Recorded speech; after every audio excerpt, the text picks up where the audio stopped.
وہ چاروں اس وقت لاہور کے ریڈ لائٹ ایریا میں موجود تھے۔ ان کی عمریں 18-19 سال کے لگ بھگ تھی اور اپنے حلیے سے وہ چاروں اپر کلاس کے لگتے تھے، مگر وہاں پر نہ ان کی عمر کوئی نمایاں کر دینے والی چیز تھی، نہ ہی ان کی اپر کلاس کا تعلق رکھنے کی امتیازی خصوصیت، کیونکہ وہاں پر ان سے بھی کم عمر لڑکے آتے تھے اور اپر کلاس اس علاقے کے مستقل کسٹمرز میں شامل تھی۔ چاروں لڑکے ریڈ لائٹ ایریا کی ٹوٹی ہوئی گلیوں سے گزرتے جا رہے تھے۔ 3 لڑکے آپس میں باتیں کر رہے تھے، جبکہ صرف چوتھا قدرے تجسس اور دلچسپی سے چاروں طرف دیکھ رہا تھا۔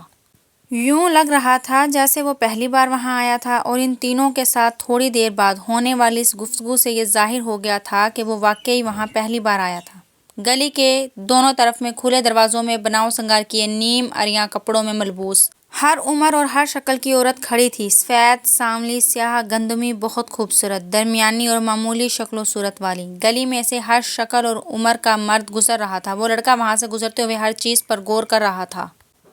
تم یہاں کتنی بار آئے ہو؟ چلتے چلتے اس لڑکے نے جانے اپنے دائیں طرف چلنے والے لڑکے کو مخاطب کرتے ہوئے کہا۔ وہ لڑکا جواباً ہنسا، کتنی بار؟ یہ تو پتہ نہیں، اب تو گنتی بھی بھول چکا ہوں۔ اکثر آتا ہوں یہاں پر، اس لڑکے نے قدرے فخریہ انداز میں کہا۔ ان عورتوں میں مجھے تو کوئی اٹریکشن محسوس نہیں ہو رہی۔ نتھنگ اسپیشل اباؤٹ دیم، اس نے کندھے اچکاتے ہوئے کہا۔